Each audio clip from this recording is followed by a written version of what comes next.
Série d'entretiens protocolaires pour le secrétaire d'État à la transition écologique Sébastien Lecornu ce matin. 1 heure de rencontre avec le président Édouard Fritch. Les deux hommes s'étaient déjà vus lors du Forum du Pacifique la semaine dernière. La Polynésie est en avance, elle est prometteuse sur la question énergétique. Donc je pense qu'on peut être fier de ce qui se passe ici. Donc moi c'est intéressant aussi de le voir parce que si c'est possible ici, ça veut dire que c'est possible ailleurs. Mais dans tous les esprits, l'ouragan Irma. Alors que la saison cyclonique approche en Polynésie, 25 abris restent encore à construire ou à renforcer.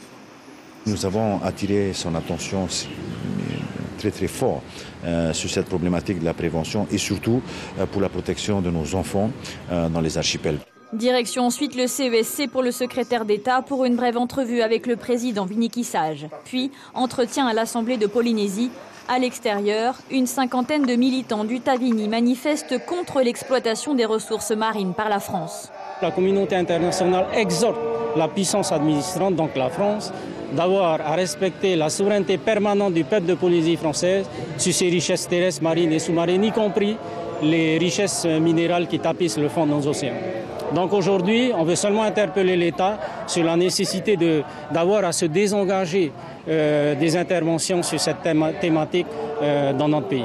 Vous pensez qu'il vous a vu ? Il nous a certainement vu parce qu'on a vu plein de personnes avec des appareils photo prendre des photos tout à l'heure, certainement pour situer le cadre et puis revoir le protocole. Et on s'est rendu compte d'ailleurs qu'il est passé vers la petite fenêtre de l'Assemblée pour rencontrer le président de l'Assemblée. Mais le secrétaire d'État ne viendra pas. Et pourtant, au cours des 20 minutes d'entretien avec le président de l'Assemblée, il a également été question de cela à l'intérieur de l'hémicycle.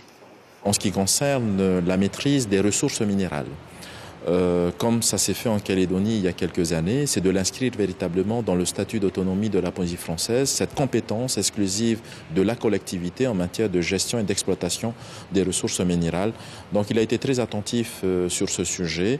Il n'a pas pris d'engagement précis, mais ce sont des thématiques, c'est un thème qui sera abordé dans le cadre des Assises des Outre-mer. L'objectif chiffré est d'atteindre 50% d'énergie propre dans la production d'électricité avant 2020. La Polynésie en est environ à 30% aujourd'hui.